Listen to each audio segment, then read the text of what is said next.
overnight. Anong oras ulit? 7?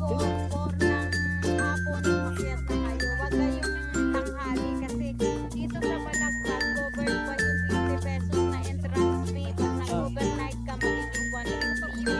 Pag tanghali ka pumasok dyan. Kasama pa yung day hike mo. Pero counted. kung hapon ka, Out of na yun. 100 pesos. Out of na. Cut off na yun. 100 Pero, pesos. okay, alas 7, nabot ako sa dalawang oras bago umakyat eh. Tingnan sa baba, di ba sa barangay, Pag dalawang day oras. hike naman, pwede kang umakyat ng alas 4 ng umaga. Meron ng mga tour guide dyan. Oo. Akyat ka ng alas 4 ng umaga at hindi pa abuti na masyado mainit. Ayun na nga. Pero kung mag-overnight kayo, hapon ka umakyat o gabi.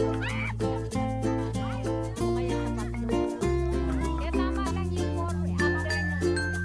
Nandito na kayo sa taas. Paakyat ka na. Kasi sa barangay makalinos ka, 350. Tapos pagdating dito, 100 na lang. Pero kung tanghali ka naman umaakyat na, magiging 150 dito.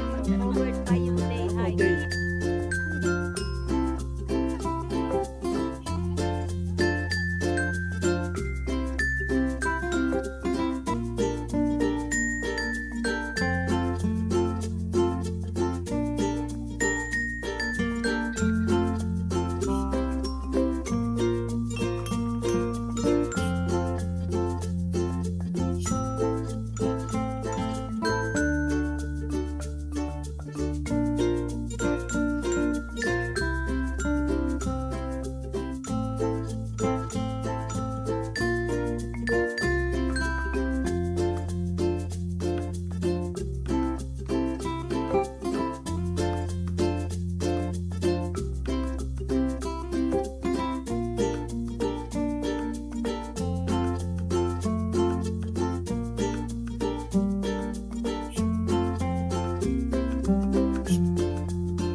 Ah.